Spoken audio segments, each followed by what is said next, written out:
All right, wine review time. Got a fun wine for us today, but I'm going to do something a little different. Usually I just like to really tell you what the wine is, open it up, give it a taste, one sip, and then give a score. But you know what? A lot of people are messaging and asking for more information. What else can you tell us about the wine? Do you really know about the wines you're talking about, or you just sip them and taste them? Well, for the most part, I do just sip and taste them and give you a score.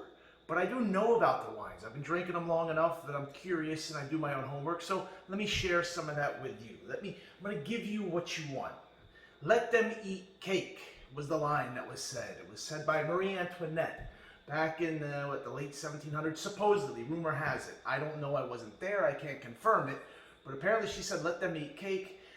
That turned into a bit of a disaster because there was an uprising 3 years later, or a few years later. She met the wrong end of a guillotine, so it didn't work out too well for her. But I want to stay with the French narrative, and I want to talk about a French wine.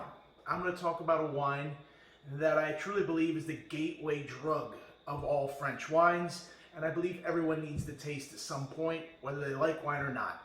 French wine we're dealing with here from Chateauneuf du Pape. It's a region.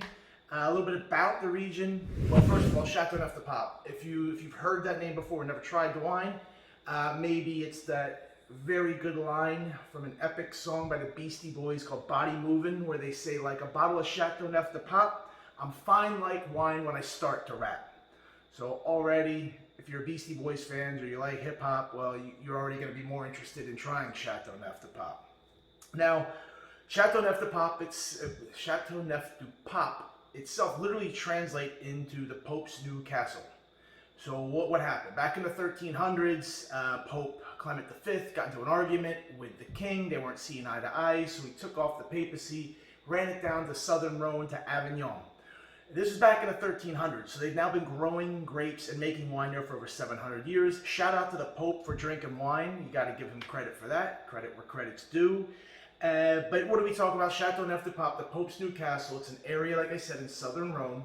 75% of all the vineyards are dedicated to Grenache grape growing. This one specifically that I'm talking about, Chateau de la Grande Gardiolle, that's what we're going to be trying today. It's a 2016 bottle. Is there Grenache in it? Yes, but there's only 25%. It's a blend, it's a mix. You got 65% Syrah, and you have another 10% in Cinsault. So we're dealing with 3 different grapes and blends. Typically, your Chateauneuf du Papes are going to be blended. You're almost always going to see Grenache in there. In this case, not even the heavy grape. 65% Syrah, that's the heavier grape in all this. You'll know a bottle of Chateauneuf du Pape when you see it. Usually heavy bottles, dark in color, and they'll typically have, as you see here, the seal. You'll see the papal seal and insignia that go with the bottle, going back to the, like I said, the papacy 700 years ago when they decided to get out of the Bordeaux region and head down south to southern Rome. Now, if you want to explore French wines in general, the Bordeaux's, the blends, the Burgundies, the whites, the reds, gateway drug of all of French wine is right here. Start here, and then you can explore off of that. Now, when you find out that you taste Chateauneuf du Pape, they're typically earthy. They're going to go with like your lambs and your chickens, typically with a lot of Mediterranean spices. If you like spice food with heavy flavors, great bottle to go with it. Heavily recommended. This bottle specifically, though, we need to get into it because I don't want to spend too much time here elaborating on history and things. Hammy warned me. He said, listen, give them what they want. Let them eat cake. Shout out Marie Antoinette. Let them eat the cake, but don't give them the whole cake. Just give them a slice. Just give them a couple slices, not too much. Don't fill up on cake. So that's what we're going to do. What we have here, this Chateauneuf du Pape, is actually something, it's also a French wine that's considered an AOC. In fact, this was the first appellation. Loosely translated, AOC stands for Appellation Origin Control. What happened was in the early 20th century, a lot of people were claiming that they were offering Chateauneuf du Pape wines. It wasn't. There was a lot of fraud. So the AOC, a commission, very strict governing rules and laws for it to actually be an AOC wine. In this case, the first appellation ever given the AOC designation was Chateauneuf du Pape. So let's get into it. I want to try it. I want to get into the wine most importantly.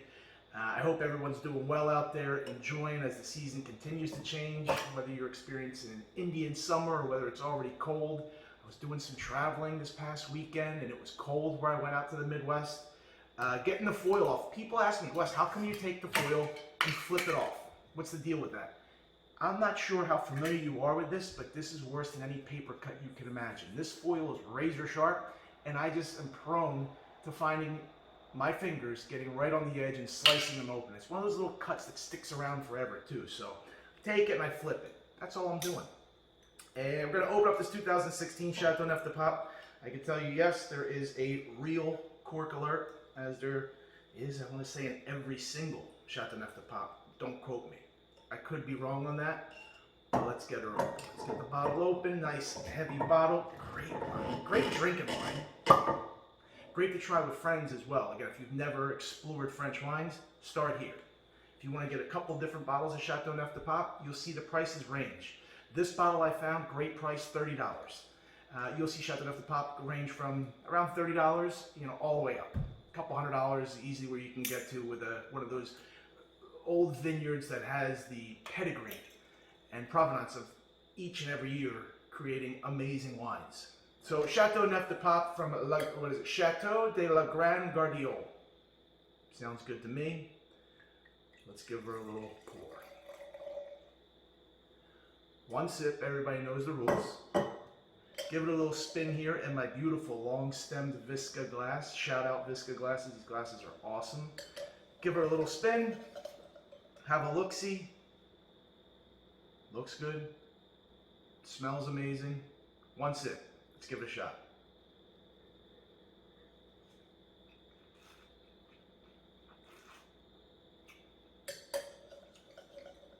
That's good.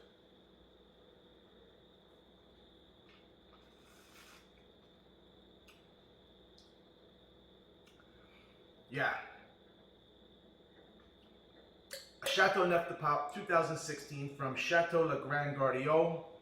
7.9. It's a 7.9 all day. It's a great score for a great bottle of wine, whether you drink it by yourself, with a loved one, or with a bunch of friends. Excellent bottle of wine, especially if you need to bring a bottle to somebody's house or give a nice gift. First of all, the bottle looks fancy as hell. Look at that. It's a embossed crest and insignia on the bottle by itself. Enjoy your wine. Hammy and I are out of here. That's a wine review.